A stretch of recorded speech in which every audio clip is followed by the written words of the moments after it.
At first I had no real intention of doing a vocal tutorial. I just wanted to keep this channel all about guitar stuff. And unlike the guitar, which I had lessons from when I was 10 all the way up to I was 18, and then I went to the Academy of Contemporary Music. Unlike the guitar, I've had no vocal lessons or anything like that, so and I don't have any of the DVDs and stuff, so I've just kind of managed to get there just by trial and error. So I'll try and sort of pass on what I've done and stuff. Again, unlike the guitar, when you can see what someone's doing, you can see if they've got bad technique or something, it's a lot harder to know what's going on in your throat, and just kind of have to describe the sensations you get. A lot of the time you hear people saying that if it hurts, you're doing it wrong, and if it always hurts, then maybe that is the case, but I think anytime you start doing something that you're not used to with your voice, it's definitely not always going to feel comfortable, and it might hurt. And I remember now and then, you know, even getting the taste of blood in my throat. I still get that now and then, so it, you know, that can happen. But yeah, for the most part, once you've worn it in, then yeah, it shouldn't hurt, and you should be able to just sort of maintain it. I mean, I'm always hoarse after a show, so in terms of like my favourite vocalists and influences, Scott Kelly from Neurosis is probably one of the main ones. Obviously Phil Anselmo, Chuck Schuldiner, really like Kirk from Crowbar, Troy from Mastodon, Ben from Soil and Green and Goat Hall. A lot of them all do the kind of pitched thing, which is something that I try and do, or even when I'm not trying, a lot of the screams in our stuff I always tend to pitch them, even like the high screams, there's always kind of a pitch going on.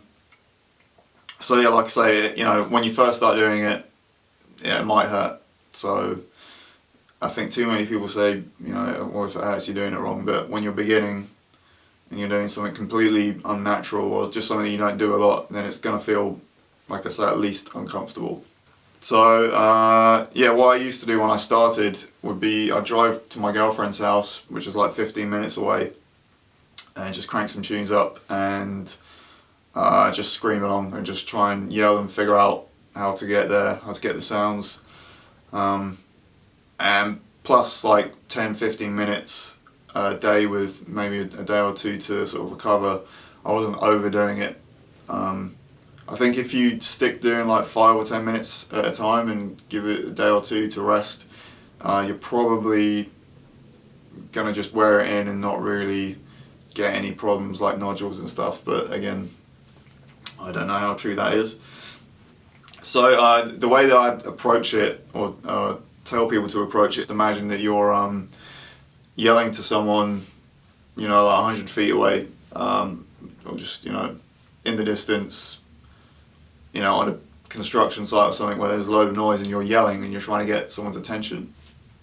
If you're doing that in real life, you're not going to be screaming like some metal vocalist, you're going to be yelling, and the difference in volume isn't really any different. It's just one's a yell and one's like a harsh scream. But if you start off with that approach, yelling and yelling a pitch, and trying to notice that when you do yell, naturally to yell for someone, you end up sort of pushing it from your diaphragm and pushing out a bunch of air. And if you concentrate on doing that and then trying to add some harshness on top of it, harshness is in that sort of screamy sound, I think you'll do less chance of sort of damaging your throat and stuff. And if you just try and go straight into like doing really harsh kind of screams and high screams and stuff, a lot of people sort of really force it onto their throat and tense up, and then you start to go like really hoarse and stuff. And yeah, like I say, I never really had like lessons as such. I would and I don't have the DVDs or anything, but someone gave me the Melissa Cross warm-ups, and I do the lowest register one, and I just do them like always on tour. I always do them a good few hours before playing, or even before we sound check, just because it feels a bit weird if I do it straight before going on. And someone showed me one of the breathing exercises, which is really good, which I really recommend is where you sort of like breathe in, take a deep breath, expand your rib cage, trying to hold that position and then breathe in and out by moving your diaphragm and sort of trying to control it like that. And that really helps your breath pressure and you keeping your stamina and stuff. So for a lot of people, if you're not in a band and you can't rehearse and you have neighbours like I do, it's really hard to just try and, you know, scream and practice it, because people are going to think you're crazy if you've got neighbours. Like I can't do any sort of demonstrations or anything aside from it being a bit weird, just screaming at a camera. They'll probably call the police or something, I don't know. So yeah, it can be tough to try and find a way to practice doing it if you can't just go down a rehearsal studio and just try out over some friends jamming and stuff. So like I said, I was a bit apprehensive about doing this kind of video, which is why I put tutorial like that, because there's not much of a tutorial, but I got so many questions about this that I figured I'd address it instead of just going nope or ignoring people. So I don't know how helpful it's going to be, but it's hard to explain what you're doing with your voice and your diaphragm and everything. And the main thing is everyone's voice is so different. Unlike, if someone's got a cool guitar and they give it to me, near enough it's going to sound the same. Obviously everyone's playing's a bit different and it won't sound the same, but you can kind of get similar tones or whatever.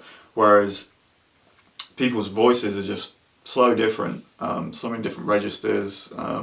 It can definitely be hard to explain, because even if someone else is adopting the approach that you're doing, if their voice is so different to yours, it's not going to sound the same, so they're going to have to try and figure out a different way to achieve a similar kind of scream or something. Next time I'm in the studio recording vocals, I'm probably going to do something not soloist related in early next year maybe.